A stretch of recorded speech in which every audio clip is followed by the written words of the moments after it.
নিজাম পৰিল গোলাঘাটৰ চিনাতলীৰ শংকৰ মাধৱ ক্ষেত্ৰ অৰণ্যম ট্ৰাষ্টৰ উদ্যোগত অনুষ্ঠিত সদৌ অসম ভাওনা প্ৰতিযোগিতাৰ সফল সামৰণি 18 দিনীয়াকৈ অনুষ্ঠিত হৈছিল এই ভাওনা মহোৎসৱৰ 32টা দলে অংশগ্ৰহণ কৰা প্ৰতিযোগিতাত শ্ৰেষ্ঠত্ব অৰ্জন শিৱসাগৰৰ ফুলপানী চিকাৰ অৰুণোদয় সাংস্কৃতিক গোষ্ঠী ভাওনা সমাৰোহৰ মুকলি সভাত অৰণ্যম ট্ৰাষ্টে অগ্নিগড় বঁটা প্ৰদান কৰে সত্ৰীয়া সংস্কৃতিৰ সাধক সত্ৰাধিকাৰ শ্ৰী শ্ৰী প্ৰণৱ গোস্বামী এই সভাটি জিতেন শইকীয়াক মৰণোত্তৰভাৱে প্ৰদান কৰা হয় অৰণ্যম বঁটা লগতে ভৰত দত্তক প্ৰদান কৰা হয় চিনাতলী বঁটা মুকলি সভাত বিশেষভাৱে সম্বৰ্ধনা জ্ঞাপন কৰা হয় বিধায়ক মৃণাল শইকীয়াক অন্তিম দিনা নামৰূপ মহিলা ভাওনা দলে পৰিৱেশন কৰে ভাতৃবধূৰ শীৰ্ষক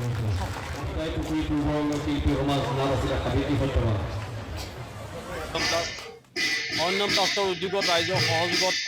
অনুষ্ঠিত হোৱা চতুৰ্থ সংখ্যক সদৌ অসম ভাওনা প্ৰতিযোগিতাৰ আজি সফল সমাপ্তি ঘটিল সম্পূৰ্ণ 18টা দিনৰ পিছত আজি প্ৰতিযোগিতাভাগী ইতিমধ্যে মুকলি সভাৰ বঁটা বিতৰণী অনুষ্ঠানৰ পিছতে সমাপ্তি ঘটিছে আমি